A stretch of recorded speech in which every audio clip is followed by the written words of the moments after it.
ఒప్పందం చేసుకున్నారు. ఒప్పందాలు చేసుకోవడం తప్పు కాదు కదా, దాంట్లో తప్పు జరుగుంటే నష్టం జరుగుంటే చట్టపరంగా చర్యలు తీసుకోవచ్చు. కానీ అది కేసు అయినట్టు దాంట్లో అసలు వీళ్ళ గవర్నమెంట్ కి తెలియలేదు. కానీ ఒక 100 కోట్ల రూపాయలు పైబడినటువంటి వాటితో ఓపెన్ టెండర్ పిలిచి, ఇంటర్నేషనల్ టెండర్లు పిలిచి దాని ద్వారా చేసుకోవాలి. కానీ ఇక్కడ ప్రభుత్వంతో ఒప్పందం అన్న తరహాలో ప్రచారం చేసి ఒక కన్సార్టియంతో ఓ రకంగా చెప్పాలంటే నామినేషన్ బేసిస్ మీద ఇచ్చేసినట్టు ఒక సింగపూర్ కంపెనీలకి. అది ₹2 కాదు కదా, రాష్ట్ర ప్రభుత్వానికి సంబంధించిన కీలకమైనటువంటి ప్రాజెక్ట్. అది అసలైనటువంటి సమస్య. అది చేయాల వీళ్ళకి నిజంగా చెప్పాలంటే లీగల్గా పెద్ద నాలెడ్జ్ లేదు. లేకపోతే అసలు అడగాల్సింది అది వితౌట్ నువ్వు 100 కోట్ల రూపాయలు పైబడింది ఇంటర్నేషనల్ టెండర్ పిలవాల్సింది పోయి ఇంటర్నేషనల్ సంస్థలకి నామినేషన్ బేసిస్ మీద ఎట్లా ఇస్తావు అనేటువంటిది పెద్ద కేసు. అది పెట్టడం జాతకాలేదు వీళ్ళకి. సరే, ఇక్కడ సబ్జెక్ట్ కరెక్షన్ ఏంటంటే వాళ్ళ కంపెనీలు తీసుకొచ్చి ఇక్కడ మనకు నామినేషన్ పద్ధతులు ఇచ్చి ఉంటే అప్పుడులో ఉన్న అధికారులు కానీ వాళ్ళందరూ టెండర్ లో ఉన్న బానిసలే కదండి. అన్నిటికంటే ఇంకొక విచిత్రం ఏంటంటే ఆ ఒప్పందాన్ని రద్దు చేసుకుంటే త్రిబుల్ డబ్బులు ఇవ్వాలి. ఆ కంపెనీలతో ఒప్పందం రద్దు చేసుకుంటే లండన్ కోర్టులో విచారణ ఎదుర్కోవాలి. ఇక్కడ కాదు, లండన్ కోర్టులో.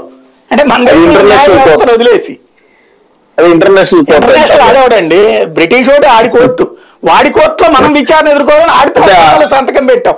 వాళ్ళకి అనుకూలంగా అదే సార్, వాళ్ళకి అనుకూలంగా దాన్ని మీరు కేసుల్లో ఒకటో వంత వాళ్ళకి వేయడం జాతీయ చచ్చి ఉంటాయి కాదు, అంతర్జాతీయ కోర్టులో ఇవ్వాలి. ఎందుకంటే మన దేశానికి సంబంధించిన కేసులు సుప్రీం ఇంగ్లాండ్ కోర్టులో విచారించడం ఏంటి, రద్దు చేసుకుంటే త్రిబుల్ టైం డబ్బులు ఇవ్వడం ఏంటి అని.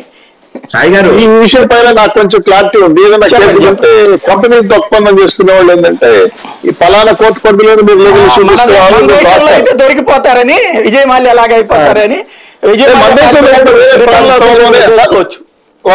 ఒక్క నిమిషం సార్, మన దేశంలో కూడా ఏంటంటే వాళ్ళకి నచ్చిన పరిధిలో కూడా ఏదైనా లీగల్ యాక్షన్స్ అంతా కూడా యాక్షన్ చేస్తారు. మన దేశం వేరే దేశాల గురించి కాదు సార్, మన దేశంలో మన రాష్ట్రంలో కూడా ఏదైనా కంపెనీ కానీ కంపెనీ టు ప్రభుత్వం అయితే ఈ లీగల్ పరిధిలోనే రావాలని సబ్జెక్ట్ పెట్టాలి ఉండాలి. కానీ మనం వాడికి ఒప్పందానికి వాడి కోరిక మేరకు మనం బ్రిటన్ అన్నాం. బ్రిటన్ అంటే ఏంటి, ఇక్కడ ఉన్న ఒక అమరావతి రైతు బ్రిటన్ వెళ్ళి ఏం కేసేస్తాడండి అడి మీద పాపం.